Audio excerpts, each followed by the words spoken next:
Mayad gid nga aga sa akon Malitbog National High School family. To Mrs.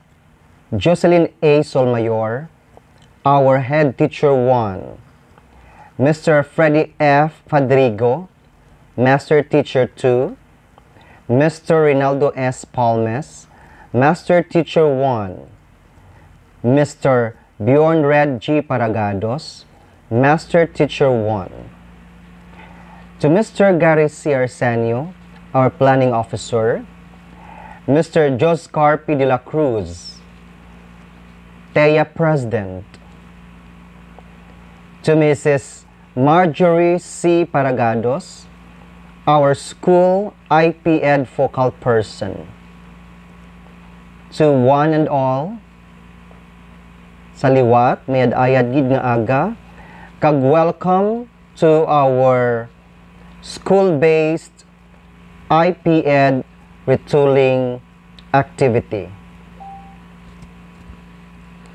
This activity is very relevant and very important considering that Malitbog National High School is one of the IP Ed or Indigenous Peoples Education implementing schools in the schools division of Iloilo.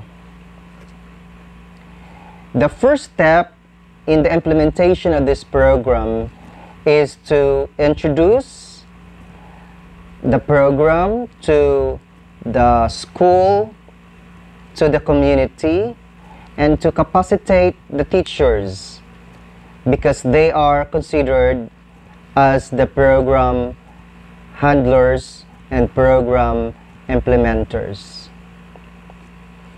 Why the IP Ed program is very significant to Malitbog National High School. Based on our data management, we have a considerable number of indigenous peoples or indigenous learners in our school. Therefore, there is a need for us to implement this program to cater to the needs, specific needs of our indigenous learners. The second basic question is that, do we still need to implement the program to our non-IP learners? The answer is yes. We need to advocate the program. We need to implement the program not only for our indigenous learners, but also to our non-indigenous learners so that we could raise awareness, we could promote multiculturalism, and to promote understanding despite cultural diversity.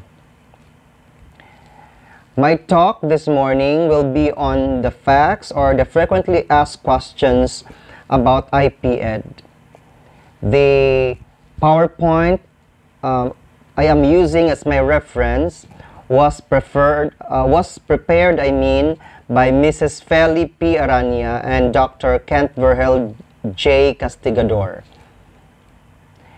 Mrs. Aranya and Dr. Castigador are the district IP Ed focal persons in the district of Alimujan 1 and Kalinog 1 respectively. And so what are the frequently asked questions about IP Ed? First is, who are indigenous peoples in the Philippine context? Indigenous peoples or the indigenous cultural communities in the Philippines are cultural communities that have in varying degrees maintained until today the way of life, their customary governance systems, their indigenous knowledge systems and practices that we call IKSPs, and even spiritual traditions which have been practiced and passed on from one generation to another since the pre-Hispanic times or since the pre-colonization times. They also remember as a community the specific geographical area in the country which has been the home of their community since time immemorial. This geographical area is what we call their ancestral domain or their ancestral land. There are more than 100 cultural communities in the country that are considered IPs or ICCs. The term indigenous peoples can be used to refer to a person, example, IP learner, or to the cultural community as a whole, example, Panay Bukidnon of the Panay Island or Aita in Zambales. It can also be used as a general term when pertaining to a group of people who are of various IP ethnicities. In the Panay Island and in our municipality, there are only two recognized IPs or ICCs, the Panay Bukidnon and the Ati. And in our school, as far as I'm concerned, we have only one indigenous peoples group or one ICCs, and that is the Panay Bukidnon. At the community level, there are various terms encountered that pertain to IP groups in particular regions. In Mindanao, the term Lumad has been popularized as a general term for cultural communities that are considered IPs. Please take note, Lumad is not the name of the group or ethnicity. The ethnicity is the specific name of the group. For example, Taga-Kaulo or Blaan. In Filipino-speaking areas, the term Katutubo is the equivalent of Lumad. Again, Katutubo is not the ethnicity. In our own context, in our own communities, we use the term Tumandok. But again, Tumandok is not the name of the IP group or the indigenous cultural community. We call ourselves Panay Bukidnon. What is IP Ed program? The Indigenous Peoples Education or IP Ed is the Department of Education's response to the rights of IPs to basic education, which is appropriate to their context, an education that respects their identities and promotes their indigenous knowledge, systems and practices, and other aspects of their cultural heritage. The IP Ed program is not a separate program. It is a program that is a special program that is expected to interface with a regular program. It is an integrated program. That is why every teacher with an IP learner is expected to implement the program. The required number of IP learner in a school or in a class is only one. So if you have recorded one IP learner in your section or in our school, we need to implement the program in order to respond to that need of one IP learner. But considering that we have a considerable number of IP learners in our school, we are encouraged to implement the program and make it well integrated in the regular curriculum. Since our IP learners are not separated, they are being included in the mainstream or in the regular program. Therefore, we need to implement the IP Ed with the IP learners and the non-IP learners, and it requires some creativity. It requires some resourcefulness on the part of the teacher on how to cater these two kinds of learners, the IP and the non-IPs.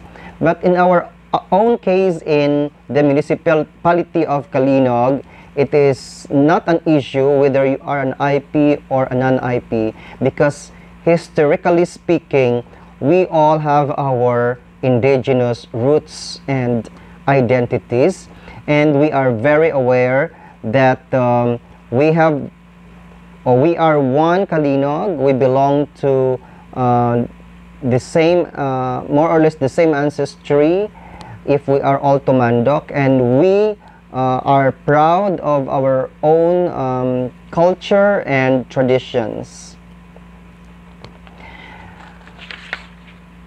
What are the objectives of the IP Ed?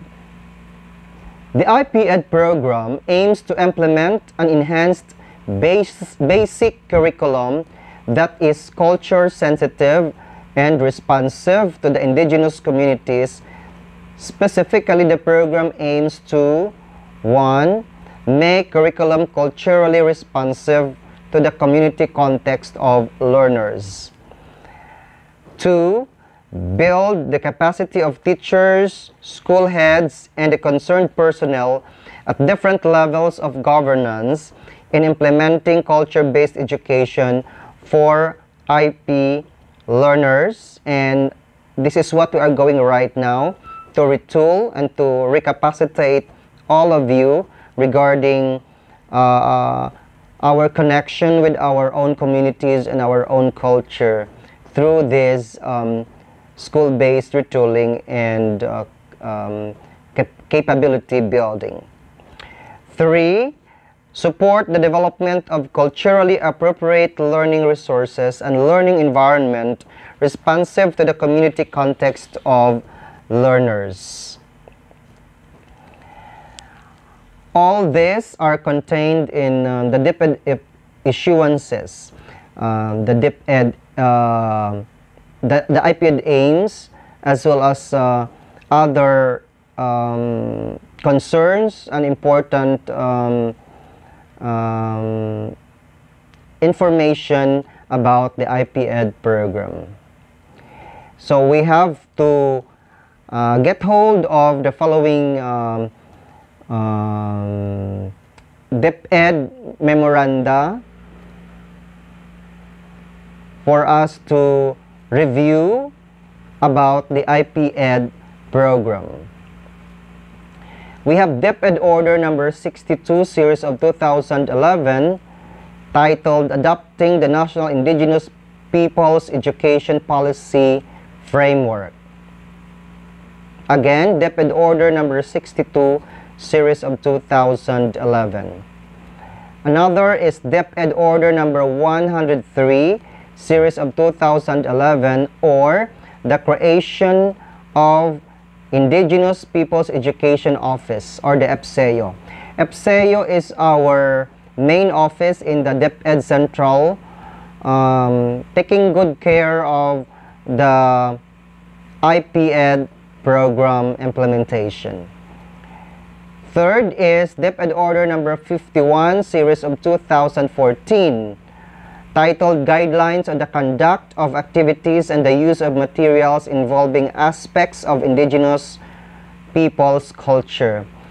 This DepEd Order is, the discussion of this DepEd Order is being included in our discussion today, and one resource person will take good care of discussing this DepEd Order number 51, series of 2014, on guidelines in conducting activities related to culture and the use of materials involving the different aspects of indigenous people's culture.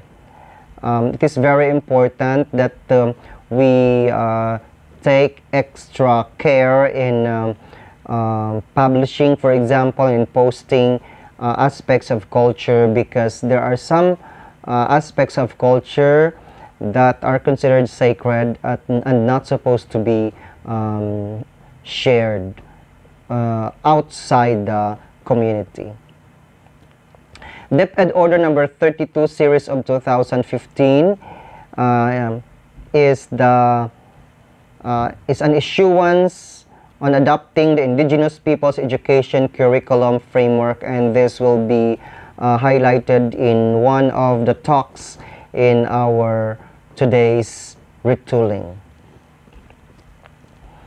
Another issuance is DepEd Order number 22 series of 2016 on implementing guidelines on the allocation and utilization of Indigenous Peoples Education Program Support Fund. So this talks about the fiscal aspect of the IPED implementation, where budget is being allocated to all divisions that are being downloaded to divisions, and this is being managed by the division IPED focal person.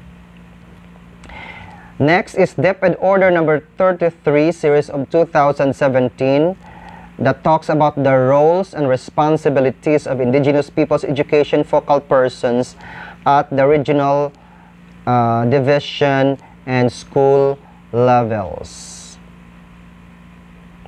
DepEd Order number 34 series of 2017 guidelines on the formation of consultative and advocacy and advisory bodies of Indigenous Peoples Education in regions implementing the IPED program, or we call it CAB, or the Consultative and Advisory Body. In our case, at our level in our school, we call them IP community representatives. DepEd Memo number 128 series of 2018 titled Observance of the National Indigenous Peoples Day and Indigenous Peoples Month is our guide in conducting the IP Day and the IP Month that happens in August and in October respectively. And we are expecting that our focal person will have an early planning regarding the conduct of our of these two important celebrations regarding the indigenous peoples. So that is a challenge to our IPED focal person, and how we could really revitalize the conduct of activities related to the Indigenous Peoples Education Program. Next, essential question: are we focused only on the indigenization of the indigenous knowledge systems and practices? The answer is no. We are mindful of the DepEd and IP competencies. What is highlighted is the context of the IP community as the setting and anchorage of the DepEd competencies. So we are going to make it clear that when we contextualize and indigenize, we are still guided by our milk in this time of the pandemic, or the most essential learning competencies.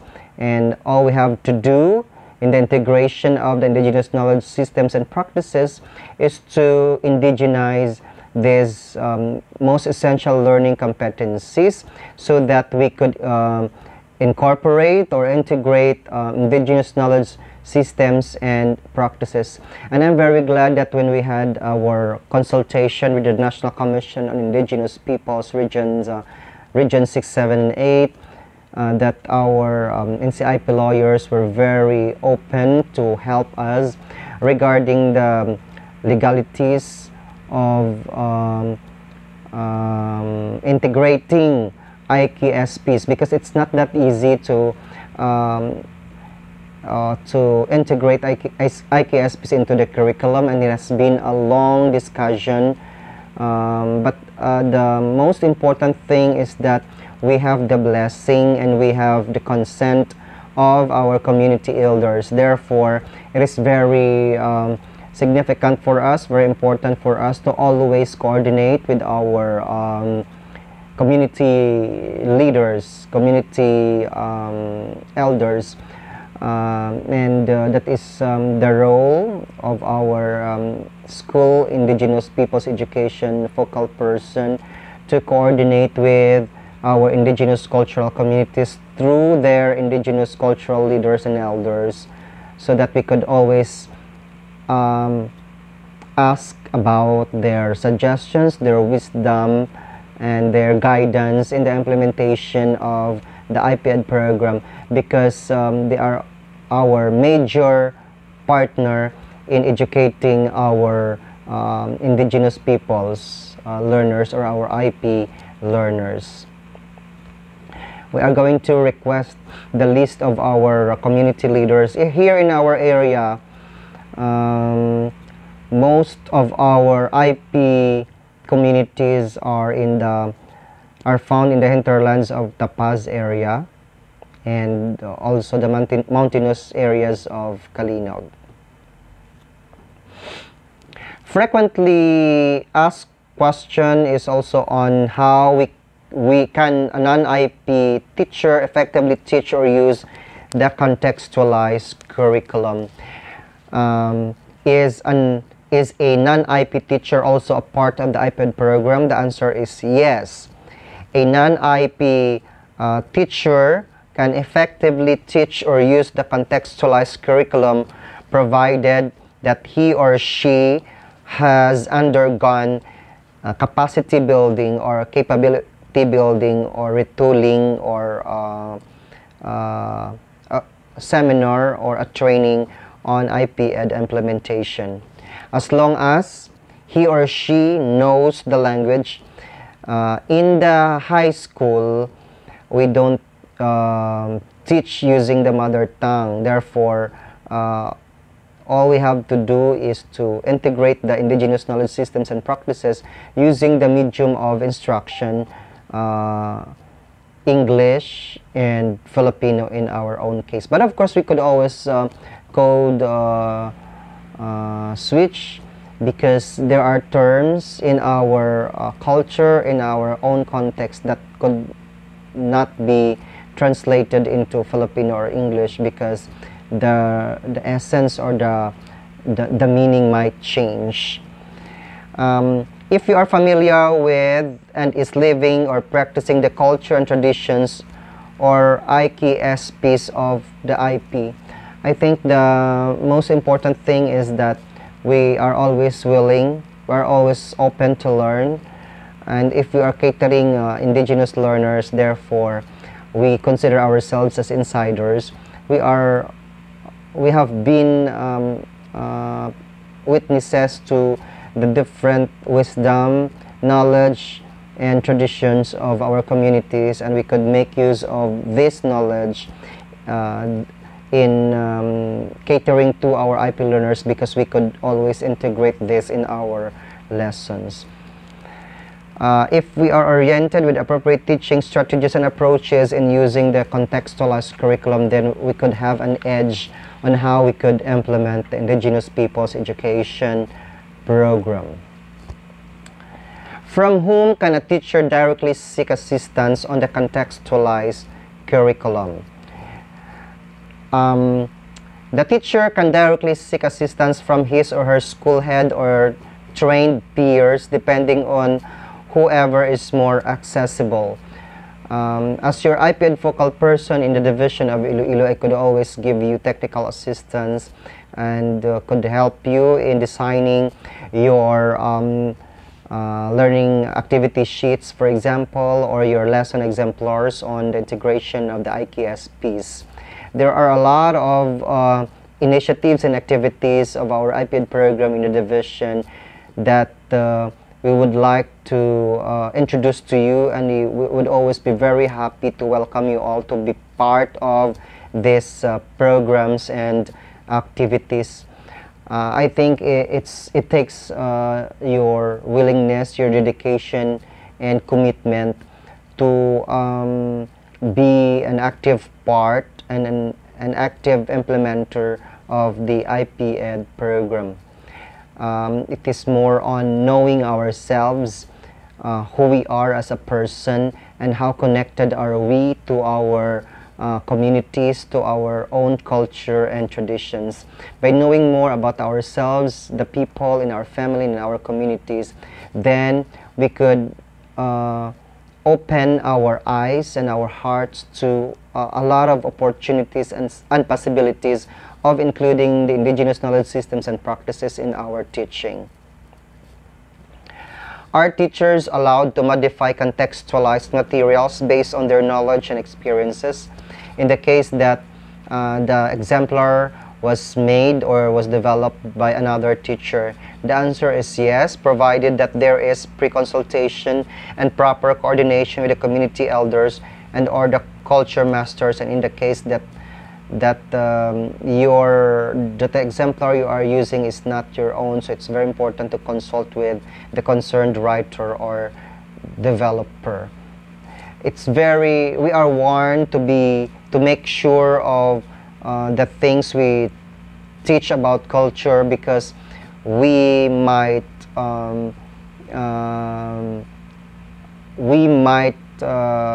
provide the wrong information, or we might misappropriate information about culture. That's culture misappropriation. How is contextualized curriculum utilized in multicultural schools? To what extent is the contextualized curriculum utilized in multicultural classes? It's in our own case, in our own setting, it's not that a big issue when we talk about multiculturalism or multicultural classes, since we are only catering one ICCs as far as I'm concerned, and that is the Panay Bukidnon. But in the case that we have multicultural classes, when majority of the learners in multicultural classes are IPs, then the contextualized curriculum should be fully utilized. In the case where half of the classes are non-IPs, there is still a need to use the contextualized curriculum so that the non-IP learners will appreciate the IP way of life, and that is our own advocacy also, to make them understand, and using contextualized lessons to both IP and non-IP would result to understanding with each other's cultural background, and that would also promote respect for one's culture and cultural diversity.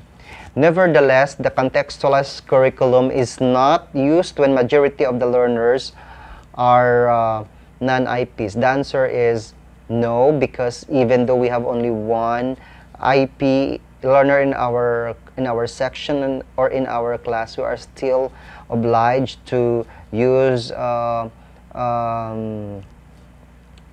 exemplars or culture-based lessons in order to cater to the needs of our IP learner. In our case at Malitbog National High School, there is a need for us to contextualize and indigenize our lessons, for us to cater to the needs of our learners whom we consider very connected and very rooted, because they are representing indigenous cultural communities of the Paz and Kalinog and Bingawan. So there is a need, and it is already our mandate to contextualize and indigenize our lessons. How does IPED continue in this time of the pandemic? We have already talked about how learning continuity is implemented in this time of the pandemic, and we do not only resolve or resort to using downloaded materials from the central office and the regional office, but as our mandate also, and as our role as IP-Ed program handler and implementer. We need to provide additional materials for our learners, and that is why we'll have our revisiting and our workshop of the learning activity sheets that are contextualized and indigenized, and that would happen this afternoon.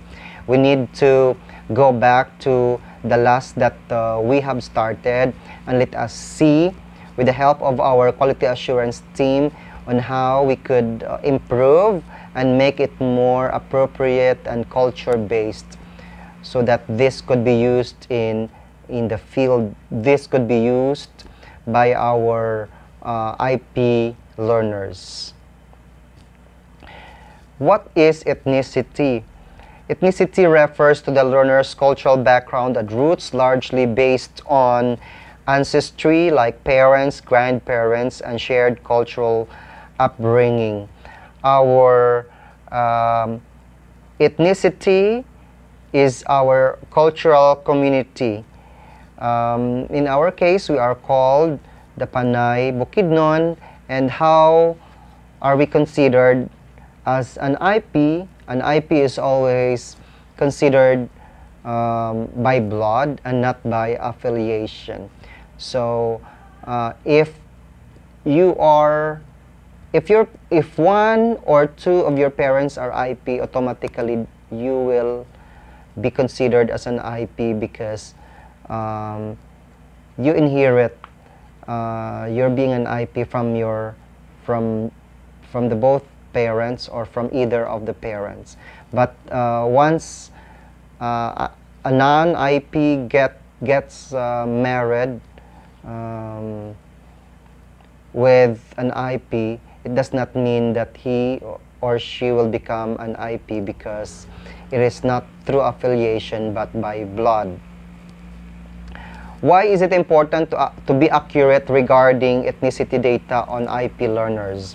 Our IP-Ed focal person, school IP-Ed focal person, is in charge of our data management, in preparing an inventory of our IP learners, and with the help of the advisors, she could come up with an accurate data. It is very important that we prepare and we provide appropriate data on ethnicity, because that is the basic right of our IP learners to be recognized. Every child has the right to an identity and nationality. The correct recording of one's ethnicity is a must and a fundamental aspect of a learner's identity. It has a bearing on program implementation and the design of the teaching learning process, because lessons can be developed in relation to the socio-cultural background of our learners. What if we have IP learners who would not accept that they are IP learners? Shall we record them in our database? The information should come from the parents and from the community leaders. So once we are sure that they are from IP parents, automatically we will include them in our list of IP learners. There are also students or learners who are not sure whether they are IP or non-IP, and how do we record them in our list? Again, we go back to their parents, we go back to the community leaders who could validate their ancestry. Is it DepEd who identifies who are IPs? It is the right of the IP learners and the IP communities to identity and declare who is an IP, while it is the obligation of DepEd to record it accurately in relation to its education mandate. DepEd personnel or DepEd teachers should not decide on who are to be considered IP learners, even if based on data of other agencies. The data of other agencies shall be considered only a secondary reference, while the ascription of the learner himself or herself and the ascription of the parents and the community is the primary source of information. But there are cases that parents would not allow or would not consider themselves as IP, so we always respect the decision of the parents. If they will not signify that they are IP, that they belong to the IP community, then we could not record it in our own, we cannot include them in our record. But it is our mandate, again, it is our mandate, it is our role, it is our advocacy to discuss this, to enlighten the parents about ethnicity, about their being an IP. How could we help them enlighten? How could we help them understand why they need to trace their own ancestry and to embrace their being an IP? As part of our advocacy, we need also to tell them that that is their basic right, that they have their bundles of rights, and they have also privileges. The government is always giving priority to our indigenous peoples because through the years they are considered as one of the most excluded sectors of the community.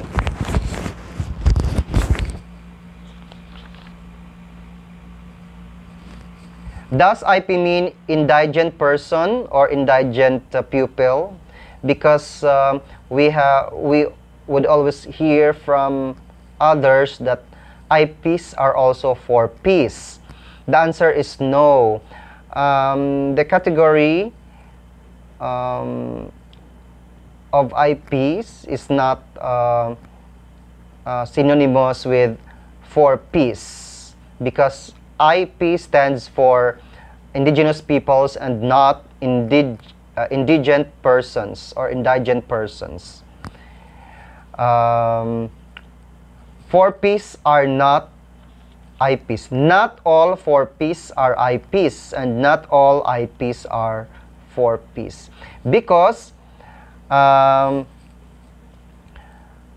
consideration in identifying our IP learners is by blood, while for peace is identified through economic status. Can language be used as a reliable basis for determining if the learner is an IP?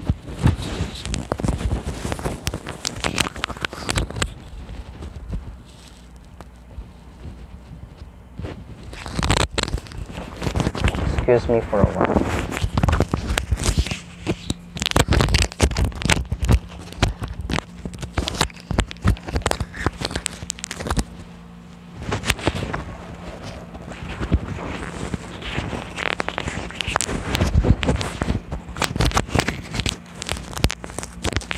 The answer is no. It is possible for an IP learner not to speak the language of the IP community one belongs to due to circumstances, because there are some cases when they would transfer to another place and the children could no longer speak their native tongue.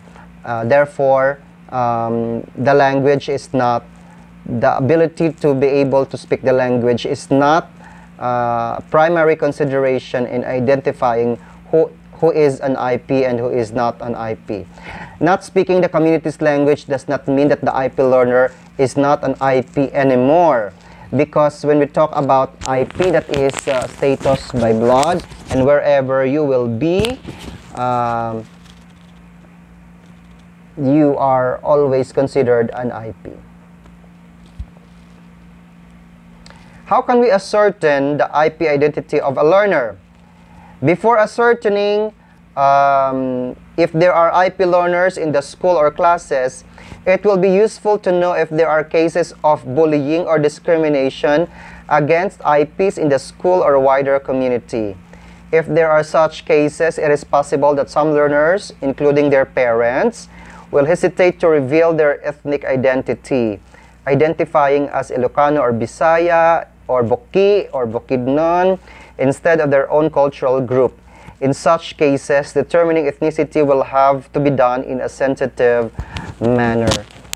In our own case, I think we are already trying to overcome marginalization or discrimination against the IP in our area because because of the programs, advocacy programs on the promotion of IP rights, our IP communities become more and more empowered.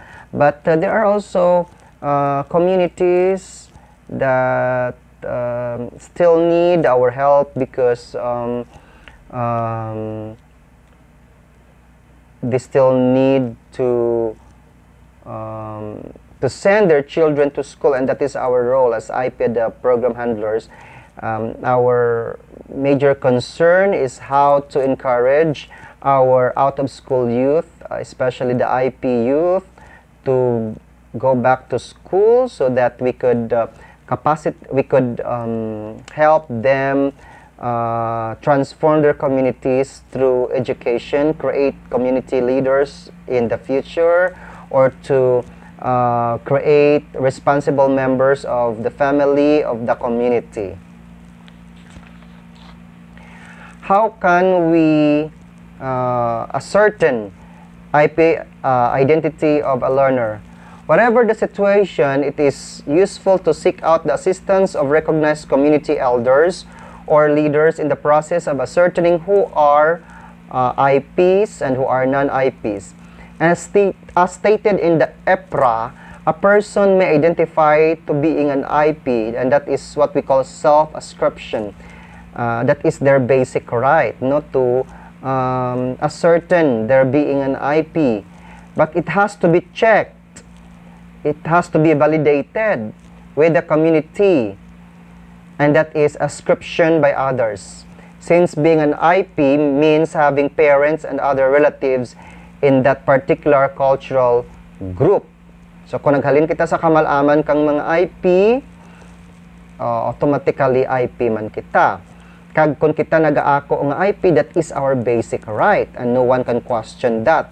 But the second stage of that is validation. So that is what we are doing when we would like to claim our certificate of confirmation. The National Commission on Indigenous Peoples is only facilitating. They are only confirming through validation and through ascription. First by the person and second by the community.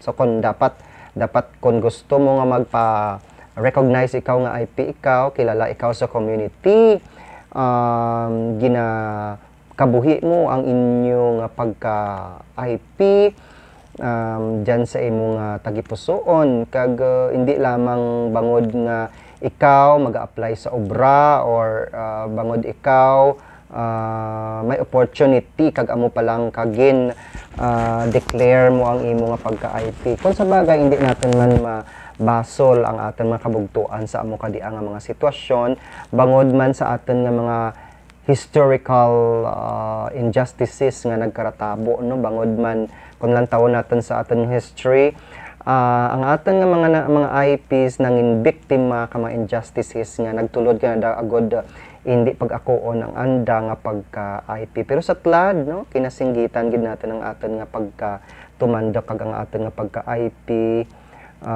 bangod na batyagan natin that we are now more empowered as compared before. If one of the parents of the learner is an IP and the other is not, is the child an IP? The answer is yes. The learner is considered an IP for as long as the learner has IP ancestry on the either side of his or her parentage. the learner is considered an IP ba bisan nanay lang o kung tatay lang, no? Bisan sa isa lang ka side mo ang IP, automatically IP ikaw. Kag wala mat nagahambal kung up to what degree. So wala that layi nga nagahambal nga kung inapo kag inapuron ikaw sa todo kon sa ingay-ingay indi ikaw IP, as long as nagapanalaitay sa imong kaugatan ang pagka IP, kang imo IP nga kamalaman, IP ikaw sa gihapon. If the learner does not know that he or she is an IP, what shall we do? Teachers, we are going to discuss with the parents and recognized elders or leaders of the community to which or to whom the learner belongs. Kinahanglan gid nga ma-discuss natin dyan sa aton nga mga tawo sa community. If the learner denies being an IP but community knowledge affirms that the learner is an IP, will the learner be recorded as an IP? The answer is yes. Kay ang bata, nga mo may confusion, datan na kag hindi natin tanama sarigan gid nga ti kilalahan. That is why we advocate gani ang IP ed agod ma-reconnect sanda sa anda nga culture kag sa anda community. Kag ang makahambal gid the primary source nga sanda IP ang aton learner IP are the parents and the community leaders or people in the community. If the learner belongs to an IP group as ascertained by parents and or the community the learner belongs to, but the learner does not know the community's language and cultural practices, will the learner be recorded as an IP? Yes, the learner will be recorded as an IP, and it is our role again to revitalize the recognition of there being an IP through programs and activities through IP ed program implementation. Agod mapasanyog kag mapapagsik natin kag mapa-reconnect natin sanda nga roots kag pinakauna sa tanan that they should be proud of their own roots and identity. Kaya mo raga tulod ko nanda kon ginakahuya nanda nga culture kag anda nga roots ti more or less hindi nanda pagbatuno ng anda nga pagka-IP. But if they have the opportunity, if they feel that they are empowered sa anda nga pagka-IP through IP ed program implementation, then we would expect ang anda nga engagement kag participation sa aton nga programs, especially sa aton nga classes, no? In this time of the pandemic, kinahanglan natin nga mag-provide kang mga alternative delivery modalities that cater to our IP learners kay balaan natin nga amo gid siyang makabulig kananda, and that is the very core of our IP ed program implementation, for us to say that IP ed continues, that IP ed program implementation continues even in this time of the pandemic. And to sum up what I have shared with you this morning is that it is always safe for us to ask questions. If we are in doubt, our colleagues, our trained co-teachers are there to help us to clarify things on IP ed implementation and our being an IP. Of course, reading is very important. I presented to you, I shared with you the different issuances. All we have to do is to review and revisit and study these issuances so that we could effectively implement the program. We have also the community, which is always our partner in the implementation of the Indigenous Peoples Education Program. And it's always a challenge for us to relearn our own culture, our own ancestry, our own roots, so that we could something to share to our students and we could consider ourselves as insiders and not as outsiders. We need to help one another because in IP ed, walang maiiwan. So sa ating mga guro, dapat walang bibitiw, sulong ido kalidad. Mayad ayad gid nga aga sa liwat.